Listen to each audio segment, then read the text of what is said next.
Subscribe कीजिए doctor Ranjeet Kumar Singh IAS channel को और साथ ही साथ बेल आइकन को भी दबाइए अपने यूपीएससी और अदर स्टेट पीसीएस की एग्जाम की तैयारी को द बेस्ट करने के लिए। जो आने वाले एस्पिरेंट्स हैं जो तैयारी कर रहे हैं उनको आप क्या गाइड करना चाहेंगे, क्या बताना चाहेंगे? पहला आपका वर्ड क्या होगा उनके लिए? 8 से 10 साल तक इसकी तैयारी किए, कभी मेंस में नहीं निकलते, कभी पीटी में भी नहीं, और 4 बार मेंस लिखने के बाद लास्ट में, और ये मेरा लास्ट अटेम्प्ट था जिसमें मेरा हुआ। देखिए ये जो है बहुत बड़ा जज्बा है। कोई 22 साल 24 साल में कर लेता है, कोई 38 39 में करता है। मेरी नज़र में कोई अंतर नहीं है। फाइनली क्या है रिजल्ट? यस सर, 4 बार बीपीएससी का पीटी पास किए थे और लगातार 64, 65 और 66 में पीटी का में मेरा रिजल्ट हुआ है।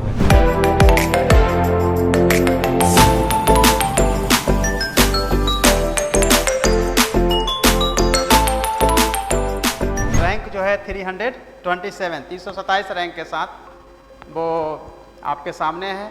पंकज, आपको बहुत बहुत बधाई इस सफलता के लिए, और बहुत अच्छा लगा आपको देखते ही कि आपने इस अचीवमेंट को हासिल किया। जो आने वाले एस्पिरेंट्स हैं जो तैयारी कर रहे हैं उनको आप क्या गाइड करना कहें, क्या बताना चाहेंगे? पहला आपका वर्ड क्या होगा उनके लिए?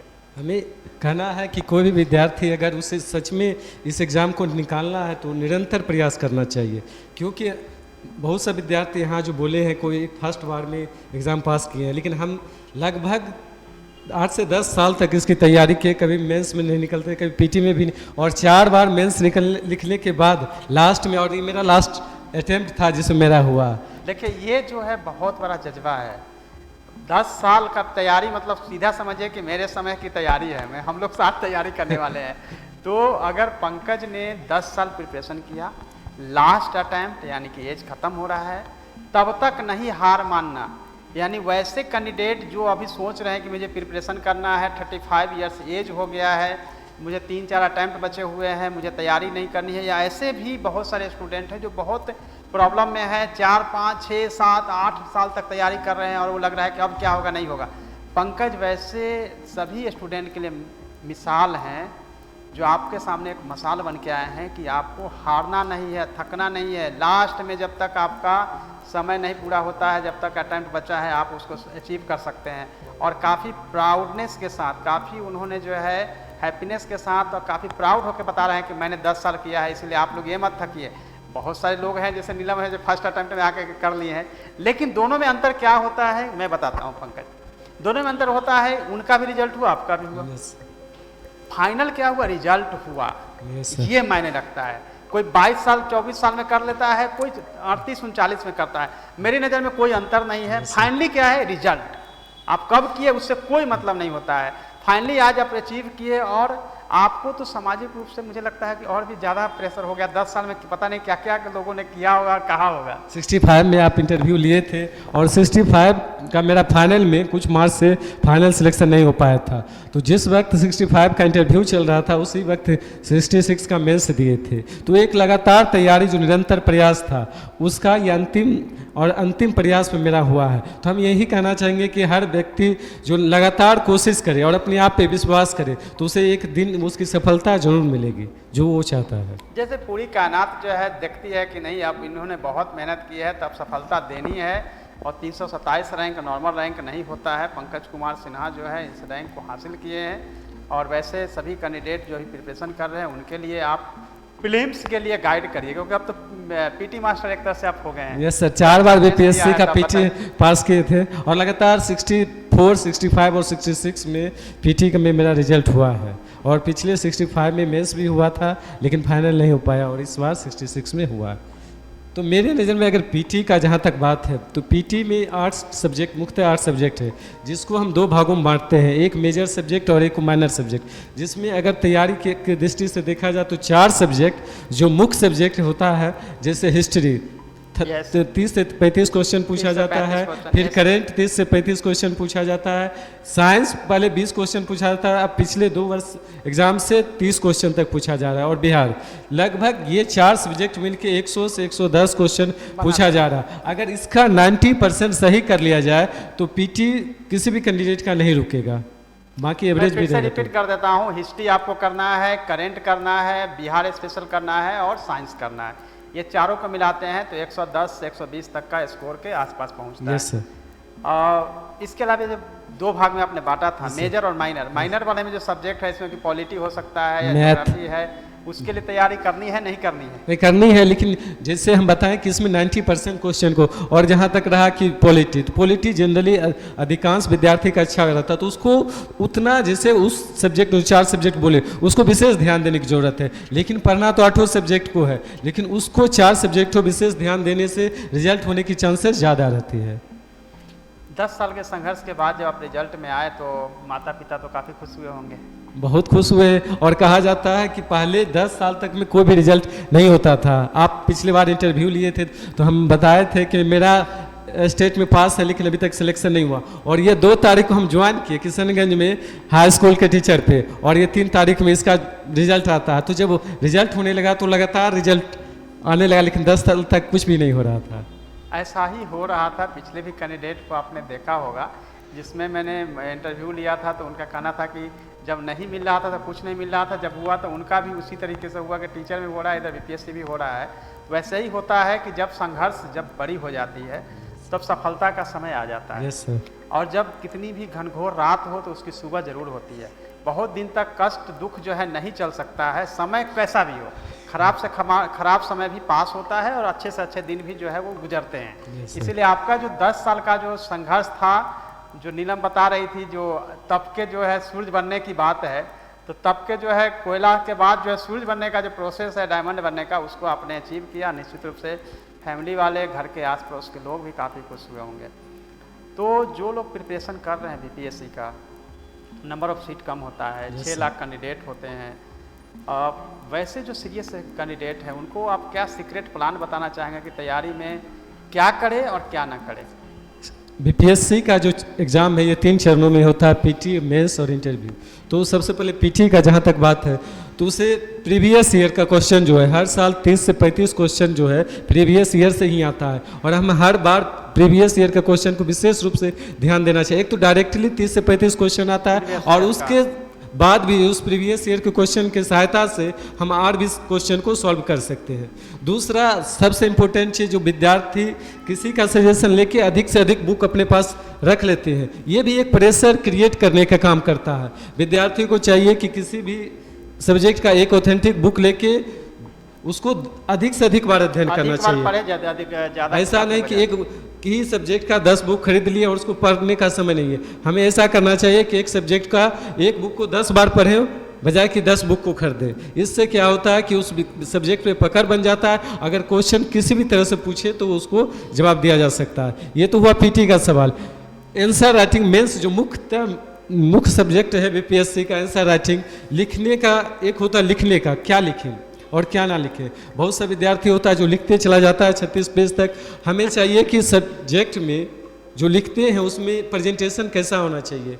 जैसे पहले जो हम लिखते थे तो 36 पेज लिख दिया करते थे, उसके बाद 65 से उसमें पैराग्राफ, फ्लो चार्ट, डायग्राम, जिससे कि नंबर ज़्यादा बढ़ता है और देखने वाले भी उसमें ठीक ठाक नंबर दे देते, क्योंकि 36 का 36 पेज अगर एक तरह से लिखा जाएगा तो जो कॉपी चेक करने वाले वो भी इरिटेट हो जाएंगे। हाँ, बहुत इरिटेट हो जाएंगे अगर इस तरह से होगा। हाँ, तो ये भी एक चीज़ है कि अगर वो उसमें जितना अच्छा से प्रेजेंटेशन, चित्र का समावेश, diagram, pie chart, flow chart का प्रयोग करेगा तो उतना उस पर अच्छा मार्क्स आने की संभावना है। आप अपने ऑप्शनल सब्जेक्ट के बारे में बताइए।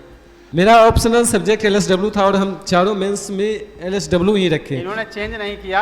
एलएसडब्ल्यू लेके बहुत सारे लोग घबरा जाते हैं कि मार्क्स कम आ रहा है, छोड़ देना चाहिए, लेकिन पंकज कंटिन्यू 4 मेंस से लिखते रहे, लेकिन उन्होंने केवल एलएसडब्ल्यू ही लिए। इस बार थोड़ा सा कम मार्क्स आ गया, लेकिन हर बार जब हम क्वालिफाई नहीं भी करते थे। जानना चाहेंगे क्या क्या मार्क्स आपको मिले? इस बार ऑप्शनल में 159 आया, GS1 में 176 और GS2 में 127 आया, और इंटरव्यू में 80 मार्क्स आया। हाँ, इंटरव्यू भी अच्छा मार्क्स है। 80 अगर आपको मार्क्स मिला है तो इसी के आसपास मैंने भी आपको बताया हुआ। यस सर, पिछली बार। तो जो मेंस की तैयारी कर रहे हैं, अभी पीटी के साथ मेंस की तैयारी करनी है या फिर केवल पीटी तैयारी करनी है? अभी जैसे 67 की दृष्टि से देखा जाए तो अभी पीटी को ही तैयार करना चाहिए, क्योंकि अभी समय काफ़ी कम है। और पहले पीटी का 1 मंथ का जो समय बचा हुआ पीटी का तैयार, क्योंकि अगर आपका मेंस कितना भी अच्छा हो लेकिन अब पीटी क्वालिफाई नहीं कीजिएगा तो आपका मेंस नहीं लिख पाइएगा। और पीटी में ही विद्यार्थी को अधिक छांटा जाता है, क्योंकि 6 लाख विद्यार्थी में मेंस क्वालिफाई बहुत से बहुत 10,000 विद्यार्थी करेंगे, इससे अधिक नहीं करेंगे। तो छंटने का जो प्रक्रिया वो पीटी से ही होगा। तो अभी सभी विद्यार्थी को पीटी का तैयारी करना चाहिए और प्रीवियस ईयर क्वेश्चन को अधिक से अधिक अध्ययन करना चाहिए। अभी नए बुक को, नए मैगजीन को छोड़ के जो जिस पे वो अभी पिछले साल से तैयारी कर रहे हैं उसी को तैयार करना चाहिए। नए कंटेंट से बचा रहना चाहिए और अधिक से अधिक प्रैक्टिस सेट करना चाहिए, जिससे कि कॉन्फिडेंस बने और अच्छा मार्क्स ला के क्वालिफाई किया जा सके। एलएसडब्ल्यू के लिए क्या सजेशन है आपके? एलएसडब्ल्यू एक बहुत ही ह्यूमैनिटी सब्जेक्ट में बहुत ही अच्छा सब्जेक्ट है और पिछले 4 बार जो हम मेंस दिए हैं इसमें हर बार मेरा अच्छा ही मार्क्स आया है, लगभग 170 से 180। फर्स्ट बार पहले जब 2 पेपर का होता था तो मेरा 264 मार्क्स आया था 400 में, तो ये अच्छा ही मार्क्स था। और इसमें है कि आंसर राइटिंग, इसका 4 भाग होता है। तो अगर विद्यार्थी चाहे, जैसे आप पूछे कि क्या नहीं पढ़ना चाहिए, तो विद्यार्थी को स्मार्ट वर्क की भी ज़रूरत होती है। जैसे जीएस, जैसे एलएसडब्ल्यू का फर्स्ट पेपर और सेकंड पेपर पहले होता था तो 11 एक्ट पूछा जाता है। अगर हम केवल 11 एक्ट को कर लेंगे तो उसका जो दूसरा सेक्शन है छोड़ भी दे तो 3 का 3 क्वेश्चन हम लिख सकते हैं। तो आधा सिलेबस छोड़ने के बाद भी हम पूरा 3 का 3 क्वेश्चन अटेम्प्ट करके अच्छा कर सकते हैं। उधर भी 2 सेक्शन होता है, एक सोशल इशू का और एक सोशल लॉ का। तो हम अगर सोशल इशू पे लिखते हैं तो एक पूरा लॉ जो इंडस्ट्रियल लॉ है छोड़ भी देंगे तो काम चल जाएगा। पूरा सिलेबस को कंप्लीट करना अधिक समय भी लगता है और मार्क्स भी नहीं आ पाता है। अगर हम उसको उतना ही समय में पूरा सोशल अगर इशू को पूरा 10 से 12 सोशल इशू होता है, अगर उसको कर ले तो वो 3 क्वेश्चन, और इधर 11 एक्ट है अगर उसको कर ले तो 3 क्वेश्चन, 3 6 क्वेश्चन पूरा कंप्लीट लिख के आ जा सकता है और कम मेहनत में। ओके, सो एलएसडब्ल्यू का आपने सीक्रेट प्लान बता दिया है। सब्जेक्ट एलएसडब्ल्यू की तैयारी कर रहे हैं उनको जब आंसर राइटिंग करते हैं तो कुछ डायग्राम, चार्ट, मैप्स वगैरह होता है। ये सब फ्लो, जैसे फ्लो चार्ट का प्रयोग किया जा सकता है। एलएसडब्ल्यू सब्जेक्ट करंट बेस्ड होता है तो जो अप टू डेट होता है, जैसे बिहार सरकार का एक लॉ है उसमें भी बदलाव होता है, मजदूरी अधिनियम, तो वो जो करंट का जो इशू को अगर उसमें जोड़ें करंट डाटा को तो अधिक मार्क्स मिलने की संभावना रहती है। बजाय कि हम पिछले वाला नोट्स को उठा के लिख लेंगे तो उसके में उतना मार्क्स नहीं मिल पाता है जितना कि करंट अप टू डेट अगर आप लिखते हैं। तो पंकज, जब आप ऑलरेडी सर्विस में आ गए हैं, बीपीआरओ बन गए हैं और क्योंकि अब आपको एग्जाम आगे देना नहीं है, तो वैसे जो गरीब स्टूडेंट आपके क्षेत्र में होंगे जो कि कॉम्पिटिटिव एग्जाम की तैयारी करना चाहते हैं, उनको आप किस तरह से मदद करना चाहेंगे? सर, हम बलिया में कोई कोचिंग, जहाँ मेरा घर है, हम वहाँ कोचिंग चलाते थे। तो बहुत सा विद्यार्थी मेरे जो पार्क में रहते थे अभी भी वो तैयारी कर रहे हैं। कितना पीटी का देख 67 में, और जब से मेरा रिजल्ट आया है तो और भी जोश के साथ, उत्साह के साथ उस पर लगे हुए हैं कि अब सर का हो गया तो हम भी कोशिश करके करेंगे। तो और ऐसा उम्मीद है कि 67 में मेरे साथ जो संपर्क में उसमें से 4-5 का रिजल्ट होगा, क्योंकि बहुत मेहनत करके कर रहे हैं उत्साह के साथ। आपको हमेशा उनको गाइड भी करना है, जहाँ भी आप पोस्टेड रहेंगे तो जो गरीब छात्र हैं उनको निःशुल्क रूप से आप पढ़ाते रहेंगे, जिस तरह मिशन 50 में हम लोग पढ़ाते रहे हैं। बस आपको करना सिर्फ यह होगा कि विभाग से एक परमिशन लेनी होगी, जैसे हमने जीएडी से ले रखा है। तो आपको परमिशन लेना होगा, निःशुल्क रूप से आप कहीं भी सेवा दे सकते हैं। लेकिन हमेशा जब आप स्टूडेंट को पढ़ाते रहेंगे तो आपको एक तो टच रहेगा लोगों से, और आप एक तरह से सोशली कंट्रीब्यूट भी करते रहेंगे। जो आपको सरकारी दायित्व दिए जाएंगे उसको तो करना ही है, साथ में आप गाइड भी करते रहेंगे। आप जाते जाते क्या कहना चाहेंगे भावी हमारे जो कैंडिडेट्स हैं उनको? सभी विद्यार्थियों से कहना चाहूँगा कि एक बड़ा लक्ष्य है, राज्य का सबसे बड़ा एग्जाम है, तो आपका मेहनत भी उतना ही करना पड़ेगा और धैर्य के साथ। मेहनत तो सभी विद्यार्थी करते हैं, लेकिन अगर उसके रिजल्ट उसके अनुसार सकारात्मक नहीं मिल पाता तो निराश हो जाते हैं और छोड़ देते हैं। तो हमें यही कहना चाहेंगे हर एक विद्यार्थी से कि अंतिम प्रयास तक, जब तक उसे अटेम्प्ट बचा है तब तक कोशिश करते रहना चाहिए। और अगर वो सच्चे में मेहनत के साथ कर रहा है और निरंतर प्रयास कर रहा है तो उसे सफलता निश्चित रूप से होगा। उसका उदाहरण तो मैं खुद हूँ, जो कि आखिरी प्रयास में मेरा रिजल्ट हुआ। मेरा जब हो सकता है तो किसी भी विद्यार्थी का हो सकता है। ज़रूरत है उस निरंतर प्रयास और धैर्य के साथ मेहनत करने की। बहुत बहुत धन्यवाद, और आपके अग्रिम भविष्य की मैं बहुत सारी शुभकामना देता हूँ। आप सफल एक अधिकारी ही नहीं बने बल्कि सामाजिक रूप से जो गरीब बच्चे हैं उनको पढ़ाए भी। पंकज, आपको बहुत बहुत शुभकामनाएं। Thank you sir.